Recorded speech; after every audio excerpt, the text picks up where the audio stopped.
Absolutely brilliant, John. Steady on S6 all the way. From the beginning of the contact, the signal's built up and it's steady at 6 all the time. GW3TMP replying to G3YPZ, yeah. And I suppose, I don't know, different. I think it's to do with sort of newer licensed operators, and maybe they've not studied the bands as shortwave listeners as maybe we did years ago.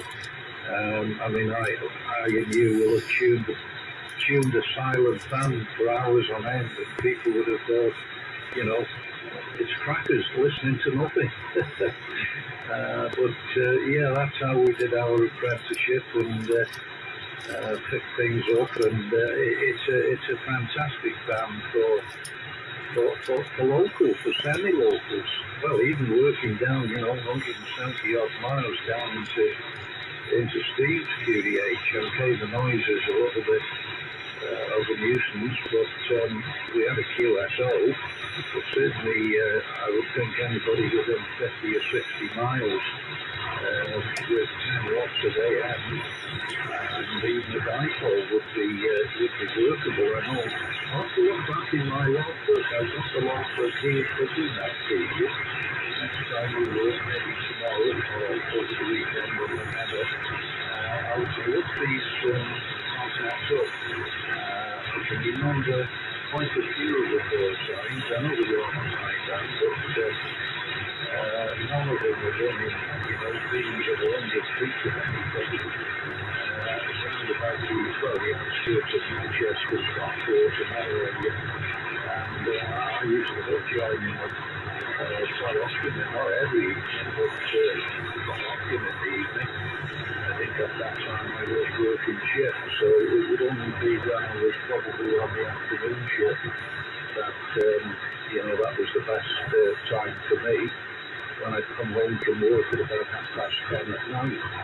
And I really used to look forward to those. But I listened, late evenings on here, throughout the winter on and off, and of course, surprisingly, I have worked one or two stations very late on, W6, W7, a couple of nights, when I just put a call out and they'd come back to me, and just out of the blue, not another signal on the band.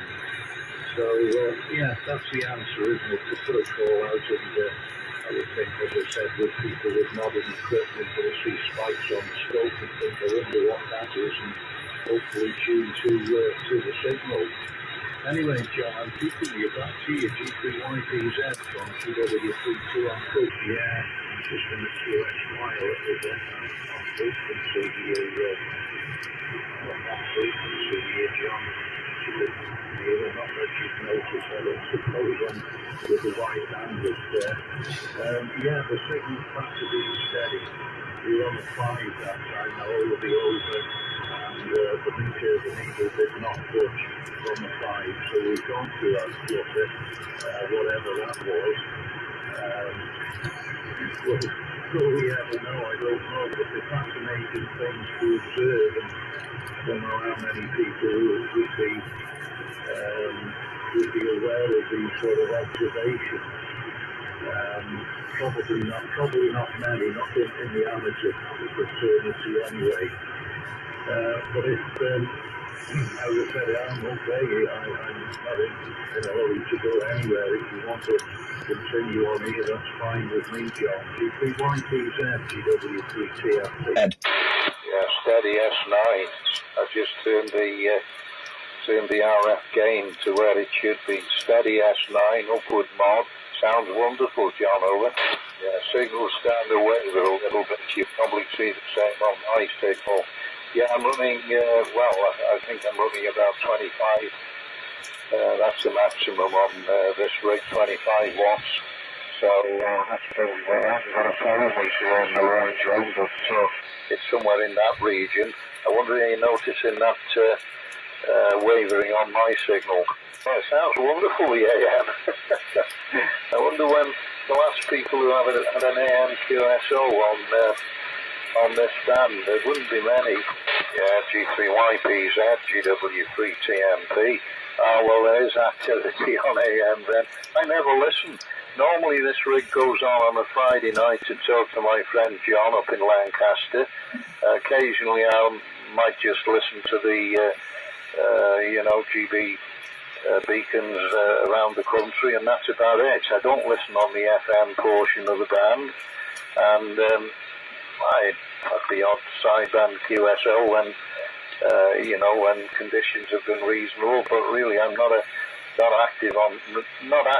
properly active on this band. It's always, the HF rig that gets switched on when I come into the room here.